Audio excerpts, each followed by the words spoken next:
Rebel star Prabhas అభిమానులతో పాటు movie goers కూడా ఎంతగానో ఊరిస్తూ వస్తున్న సలార్ ఎట్టకేలకు థియేటర్స్లోకి వచ్చేసింది. బిగ్ స్క్రీన్స్లో డైనోసార్ హంగామా మొదలైపోయింది. బాలీవుడ్ బాద్షా షారుఖ్ ఖాన్ నటించిన డంకీని అడ్వాన్స్ బుకింగ్స్లో తొక్కి పడేస్తూ దూసుకెళ్తోంది సలార్. అయితే ప్రభాస్ ఈ ఫిల్మ్తో భారీ లక్ష్యాలను అందుకోవాల్సి ఉంది. ఎక్స్పెక్టేషన్స్ ఆకాశాన్ని అంటున్న ఈ మూవీ రీచ్ అవ్వాల్సిన టార్గెట్లు కూడా అదే రేంజ్లో ఉన్నాయి. సలార్కు ఒక రేంజ్లో బిజినెస్ జరిగింది. చాలా ఏరియాల్లో బాహుబలిని మించి రేట్లు పలకడం విశేషం. ప్రపంచవ్యాప్తంగా ప్రభాస్ కొత్త సినిమాకు 350 కోట్లకు పైగా బిజినెస్ జరిగిందని తెలుస్తోంది. ఆ లెక్కన ప్రతి ఏరియాలోనూ సలార్కు భారీగా టార్గెట్ సెట్ అయ్యాయి. ప్రీ రిలీజ్ హైప్ బజ్ భారీగానే ఉన్నప్పటికీ మూవీ బాక్స్ ఆఫీస్ వద్ద నిలకడగా ఒక వారం పాటు పర్ఫార్మెన్స్ చేస్తే తప్ప ఆ టార్గెట్లను అందుకోవడం అంత ఈజీ కాదు.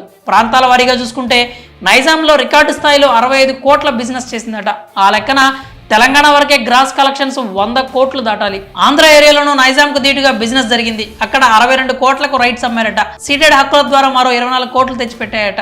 2 తెలుగు రాష్ట్రాలను కలుపుకుంటే సలార్ 150 కోట్ల బిజినెస్ చేసిందని సమాచారం. ఉభయ తెలుగు రాష్ట్రాల్లో సలార్ హిట్ స్టేటస్ తీసుకోవాలంటే 250 కోట్ల మేర గ్రాస్ రాబట్టాల్సి ఉంటుంది. సౌత్ ఇండియాలోనే మిగిలిన రాష్ట్రాల్లో 50 కోట్ల మేర బిజినెస్ జరిగిందని టాక్. ప్రభాస్ కొత్త మూవీ హిందీ వర్షన్ రైట్స్ 65 కోట్లు, ఓవర్సీస్ రైట్స్ మరో 65 కోట్లు పలికాయని తెలుస్తోంది. మొత్తంగా ఈ ఫిల్మ్ థియేట్రికల్ బిజినెస్ 350 కోట్లు అని సమాచారం. ఇంత బిగ్ టార్గెట్ ను రీచ్ అవ్వాలంటే సలార్ ఫుల్ రన్ లో 600 కోట్ల మేర గ్రాస్ కలెక్షన్స్ రాబట్టాల్సి ఉంటుంది. మూవీ మీద ఉన్న హైప్ దృష్ట్యా ఇదేమంత కష్టం కాదు.